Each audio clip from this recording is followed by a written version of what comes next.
अमरगढ़ का जिन्न, उत्तर प्रदेश और राजस्थान की दास्तान। उत्तर प्रदेश की सीमा से लगे राजस्थान के एक कस्बे के पास बसा था अमरगढ़ किला। कहते हैं कि ये किला सदियों से वीरान पड़ा था। चारों तरफ फैली रेत, हवाओं में घुली अजीब सी सड़ांध और टूटी हुई दीवारें हर किसी को दूर से ही डरा देती। गांव वाले दिन में भी वहां जाने की हिम्मत नहीं करते थे, क्योंकि मान्यता थी कि उस किले में एक जिन्न कैद है जो कभी इंसानों से मोहब्बत करता था, लेकिन धोखे के बाद उसकी रूह हमेशा के लिए बदल गई। कहानी की शुरुआत होती है रुहेलपुर, उत्तर प्रदेश से। वहां का रहने वाला लड़का था आरिफ। बीए पास करने के बाद नौकरी की तलाश में भटकता हुआ वो अपने चाचा के पास राजस्थान गया। चाचा का घर अमरगढ़ किले से कुछ ही दूर था। शाम को गांव के लोग चौपाल पर बैठकर पुरानी बातें करते। हर कोई किले की कहानी सुनाता। रात को वहां औरत की चीखें सुनाई देती हैं। कभी लाल आंखों वाला साया दीवारों पर दौड़ता दिखता है। जिन्न का नाम सिकंदर है, वो किसी का सगा नहीं। आरिफ को ये सब अंधविश्वास लगा। उसने कहा, भूत प्रेत जैसी कोई चीज नहीं होती, ये सब लोगों का डर है। गांव वाले हंसकर बोले, तू पढ़ा लिखा है बेटा, इसलिए ऐसे बोल रहा है। एक रात जा किले में, सब सच पता चल जाएगा। आरिफ जिद्दी स्वभाव का था। उसने ठान लिया कि वो अमरगढ़ किला जाकर देखेगा। किले की पहली रात। एक रात हाथ में टॉर्च और मोबाइल लेकर आरिफ किले की तरफ निकल पड़ा। रास्ते में सन्नाटा था। दूर कहीं सियार रो रहे थे। जैसे ही उसने किले का मुख्य दरवाजा खोला, लोहे की चिरचिराहट सुनकर उसकी रूह कांप गई। अंदर घुप्प अंधेरा था। टूटी दीवारों पर चमगादड़ उल्टे लटके थे। अचानक हवा का तेज झोंका आया और दरवाजा अपने आप बंद हो गया। आरिफ के दिल की धड़कन तेज हो गई। तभी उसे एक धीमी आवाज सुनाई दी, क्यों आए हो? उसने टॉर्च घुमाई, लेकिन वहां कोई नहीं था। तभी उसकी आंखों के सामने धुएं जैसा साया बनने लगा।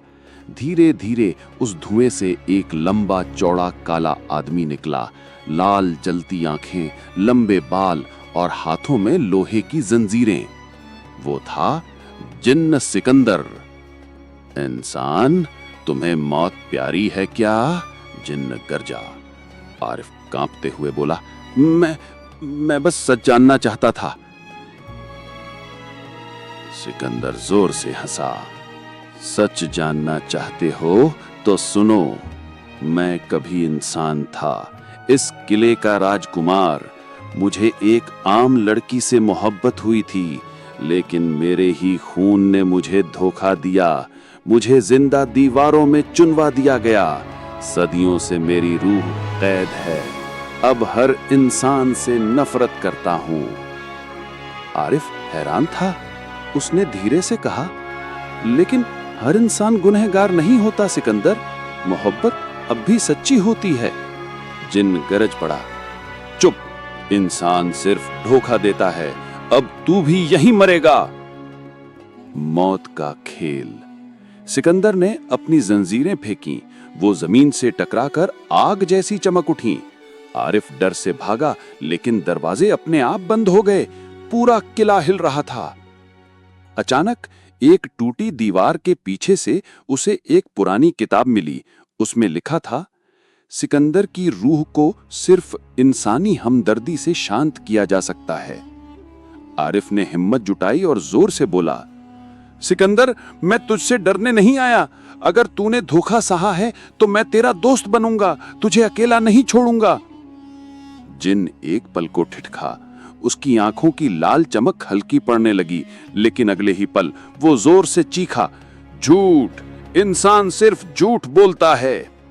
उसने आरिफ को पकड़ लिया। उसके पंजे आरिफ की गर्दन पर थे। आरिफ की सांसें रुक रही थीं, लेकिन तभी उसने किताब के पन्ने फाड़कर जमीन पर फेंक दिए। अचानक तेज रोशनी फैली। जिन्न चीखने लगा। पूरा किला थर्रा गया। आखिरी सच। गांव वालों ने अगली सुबह देखा कि आरिफ बेहोश पड़ा है। उसके हाथ में वही पुराना दुपट्टा था जो कभी सिकंदर की प्रेमिका का था। आरिफ ने होश में आकर कहा, सिकंदर की रूह अब भी किले में है, लेकिन वो पूरी तरह बुरा नहीं है। उसे सिर्फ इंसानों पर भरोसा नहीं। गांव वाले डर गए। उन्होंने किले के पास जाना बंद कर दिया। आज भी अमरगढ़ किला वीरान है। रात को वहां से अजीब आवाजें आती हैं। कई लोगों ने लाल आंखों वाला साया देखा है। कुछ कहते हैं आरिफ ने जिन्न से दोस्ती कर ली थी, इसलिए वो बच गया। कुछ कहते हैं सिकंदर अब भी इंतजार कर रहा है किसी ऐसे इंसान का जो उसे जिन्न नहीं, इंसान समझे।